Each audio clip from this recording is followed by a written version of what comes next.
Hello Anshal lovers, welcome back to my channel.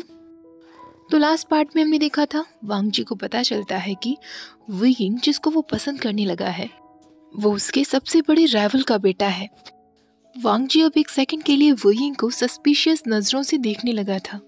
वांग जी उससे कहता है, वेट, तो तुम मुझे बता रहे हो कि जियांग फेंगमियान जो हमारा बहुत बड़ा राइवल है वो तुम्हारा फादर है?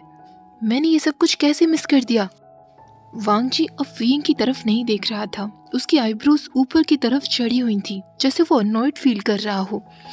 वू यिंग उसके शोल्डर्स पर हाथ रखते हुए कहता है, लंजा, आई नो तुम इस वक्त क्या सोच रहे होंगे, पर मैं प्रॉमिस कर रहा हूँ ऐसा कुछ भी नहीं है।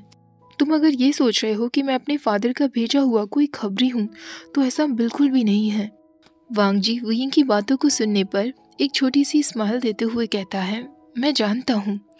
वो वू यिंग के शोल्डर्स को पकड़ लेता है और अपनी तरफ खींचकर उसे हग करते हुए कहता है, अगर मुझे एक सेकंड के लिए भी ऐसा लगा होता कि तुम कोई खबरी हो तो तुम अब तक मर चुके होते माय एंजल बॉय।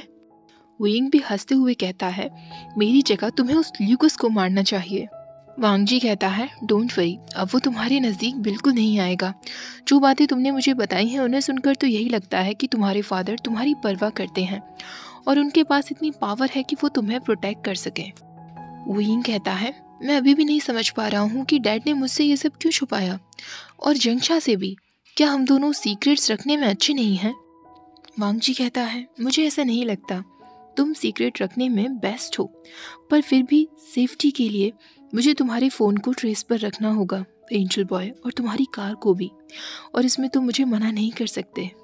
ऐसा कहकर वांग जी के फेस पर सीरियसनेस वाले एक्सप्रेशंस थे जिससे आर्ग्यूमेंट करने का कोई सवाल ही नहीं था, इसलिए वू यिंग कह देता है, ओके।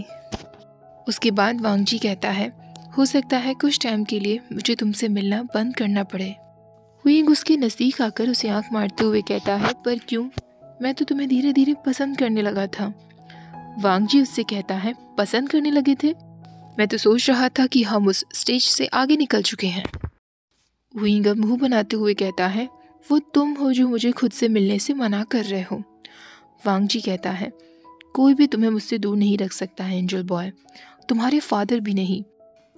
वू यिंग उसे गले लगाते हुए कहता है, अब मेरे शावर लेने का समय है। मैं जिम से आया था तभी उस इडियट ने मुझे पकड़ लिया।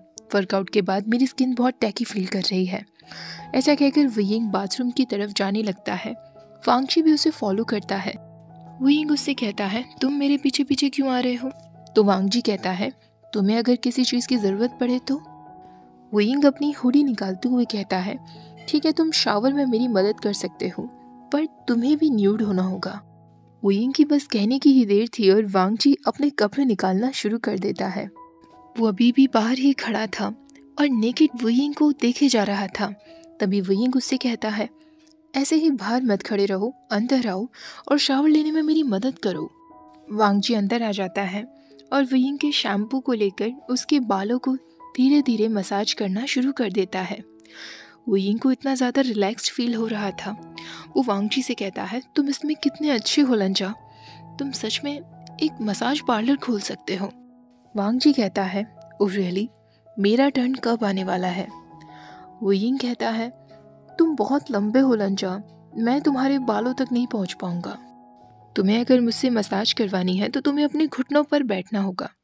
वांग जी कहता है, मैं तुम्हारे लिए अपने घुटनों पर आने के लिए कभी भी तैयार हूँ माय एंजल बॉय। ऐसा कहकर वो उसके बालों को खींचकर उसे किस कर लेता है। एक लंबे किस के बाद वो यिंग एक गहरी सांस लेते हुए उससे कहता है, लंजा, थैंक यू सो मच यहाँ मेरे साथ होने के लिए। वांग जी अब उसके फोरहेड पर किस करते हुए कहता है, मैं हमेशा यहाँ तुम्हारे साथ रहूँगा। तुम जानते हो ना वू यिंग, छोटी मोटी बातों की वजह से मैं तुम्हें कभी छोड़कर नहीं जाऊँगा।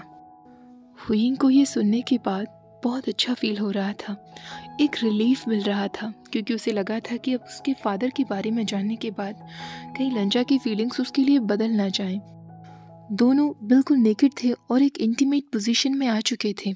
वांग जी के छूने पर पहली बार वू यिंग ब्लश कर रहा था। वो वांग जी की नज़रों में देख ही नहीं पाता और दूसरी तरफ नज़र कर लेता है, पर तभी वांग जी उसके चिन पकड़ते हुए कहता है, नहीं, तुम ऐसा नहीं करोगे। तुम वैसे नहीं हो वू यिंग जो एक कदम पीछे हटते हो, और तुम अब वो शुरुआत भी नहीं करोगे। मुझे अपना वही वाइल्ड वुयिंग पसंद है। उसके बाद वांग जी के सॉफ्ट लिप्स वुयिंग के सॉफ्ट लिप्स के ऊपर थे।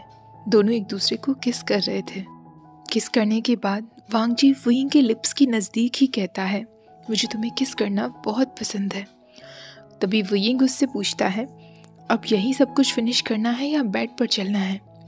वांग जी तुरंत मुस्कुराते हुए उसे गोद में उठाता है और कहता है, ओके, बाकी सब कुछ हम बेड पर कंटिन्यू करेंगे। एक हॉट सेशन के बाद दोनों बेड पर लेटे हुए थे। वुयिंग लेटे लेटे वांग जी से पूछता है, लंचा, तुम मेरे डैड को लेकर क्या करने वाले थे। वुयिंग के दिमाग में कहीं ना कहीं अभी भी वो सारी बातें चल रही थी कि उसके डैड और वांग जी राइवल्स हैं।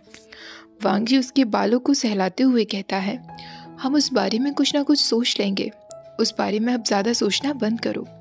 ऐसा कहकर वो वुयिंग को फोरहेड पर किस करता है और बेड से उठ जाता है। वुयिंग भी उससे कहता है, ओके, मैं इस बारे में नहीं सोचूंगा। वुयिंग अभी भी बेड पर पूरी तरीके से नेकेड था। वो अपने बेयर लेग्स को स्ट्रेच कर ही रहा था। तभी वांग जी उससे कहता है, मेरे पास पहनने के लिए कुछ भी नहीं है। वुयिंग देखता है कि वांग जी ने उसकी टॉवल को अपनी लोअर बॉडी पर लपेटे हुए था। वुयिंग उसकी तरफ आंख मारते हुए कहता है, कोई बात नहीं, तुम ऐसे ही नेकेड रहो। अब लगभग डेली ही ऐसा होने लगा था कि वांग जी और वुयिंग रात साथ में बिताते थे। वुयिंग की वॉशरूम में जितनी भी चीज़ें थीं अब उसने डबल रखना शुरू कर दिया था, जिससे एक वो अपने लिए और दूसरा वो लंचा के लिए रख सके। वांग जी को भी ये सब देखकर बहुत अच्छा लगता था। वुयिंग वांग जी से कहता है, मैं कभी कभी भूल ही जाता हूँ कि तुम एक माफिया बॉस हो जिसके कदमों में पूरी दुनिया है, जो एक झटके में किसी से कुछ भी करवा सकता है। मेरे सामने तुम एक क्यूटेस्ट पर्सन बन जाते हो। वांग जी उससे कहता है, वो तुम ही हो जो मुझे अपनी वो साइड भूलने पर मजबूर कर देते हो। जितना ज़्यादा मुझे ये सब अच्छा लगता है उतना ही ज़्यादा मुझे ये डेंजरस भी लगता है। वुयिंग उससे कहता है, डेंजरस क्यों?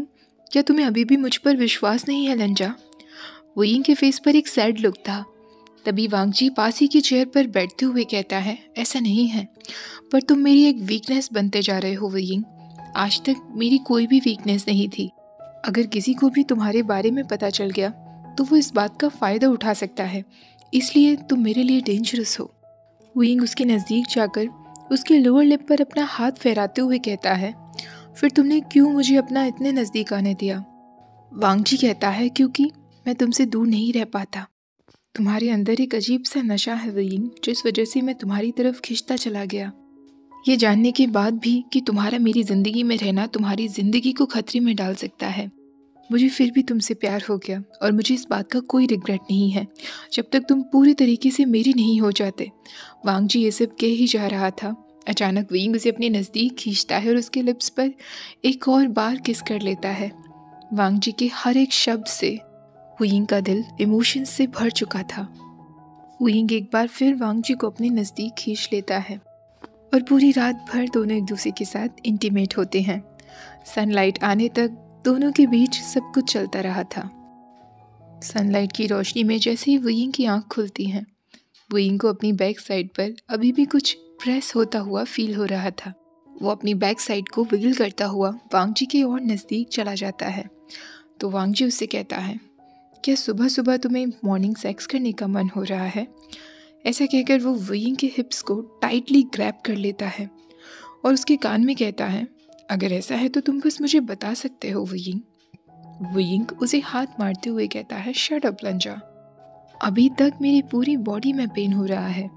तुम रात भर कैसे चार्ज रह सकते हो, मुझे समझ नहीं आता। वांग जी एक झटके में वुयिंग की बॉडी को प्रेस करते हुए उसके ऊपर आ जाता है और उसके बालों को खींचते हुए कहता है, ऐसा लगता तो नहीं है कि रात भर कुछ हुआ है, तुम्हारी ओपनिंग्स अभी भी टाइट हैं। वांग जी धीरे धीरे वुयिंग की इनर मसल्स को स्ट्रोक करना शुरू कर देता है। वुयिंग को जितना ज़्यादा प्लेजर फील हो रहा था उतना ही उसे दर्द भी हो रहा था। वो बेड शीट्स को टाइटली पकड़ लेता है। वांग जी अब उसके बालों को छोड़कर उसकी गर्दन को जकड़ लेता है और उससे कहता है, मैं हमेशा से ये करना चाहता था। जैसे जैसे वांग जी वुयिंग की बॉडी के अंदर मूव कर रहा था, वुयिंग की मोर्निंग भी उतनी ही लाउड हुए जा रही थी। वांग जी उसकी मोर्निंग की आवाज़ सुनकर गहरी सांस लेते हुए कहता है, शिट माय एंजल बॉय, तुम बहुत वेट हो चुके हो। वांग जी एक बार फिर दोनों की बॉडी को रोल करता है। इस बार वुयिंग की पूरी बॉडी मैट्रेस पर फ्लैट हो चुकी थी और वांग जी की लार्ज बॉडी उसकी बॉडी को कंप्लीटली कवर किए हुए थी। वांग जी अब और भी डीपर उसके अंदर था।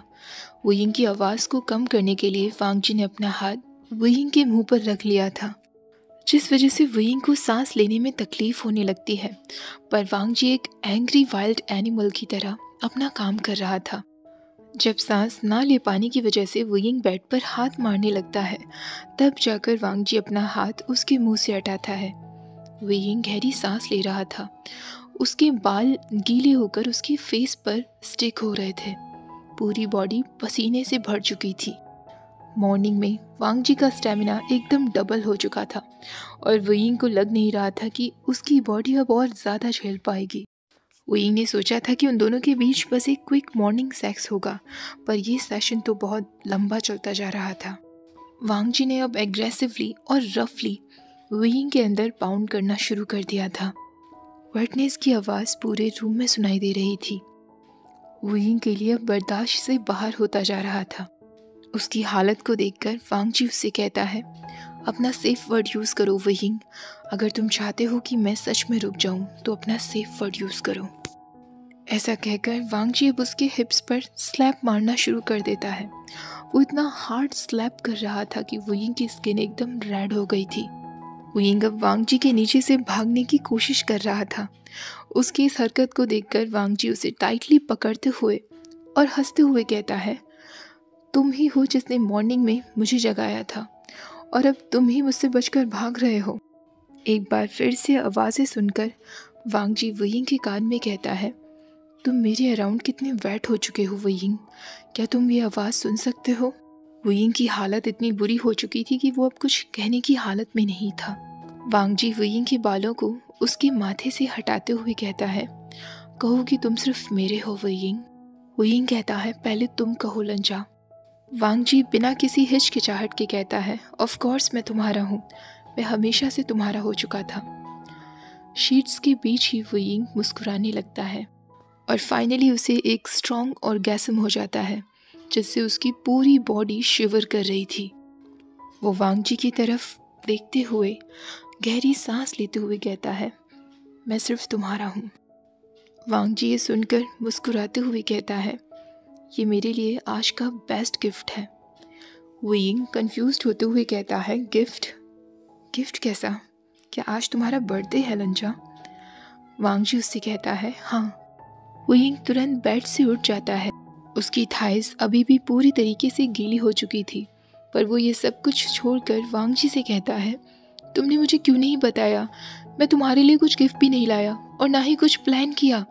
ये तुम्हारा बर्थडे है लंजा। वांग जी कहता है, मैंने बस अभी ही कहा ना कि तुमने मुझे आज तक का बेस्ट प्रेजेंट दिया है।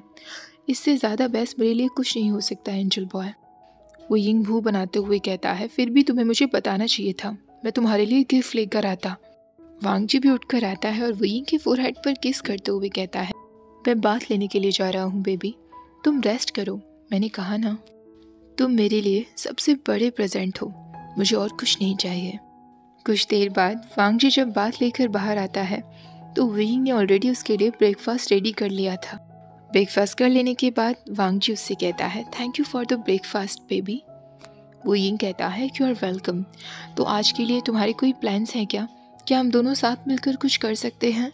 वांग जी कहता है, काश आज का दिन मैं तुम्हारे साथ बिता पाता, पर इस आफ्टरनून मुझे कुछ मीटिंग्स अटेंड करनी है और रात का डिनर मुझे अपनी फैमिली के साथ करना है। क्या तुम आना चाहोगे?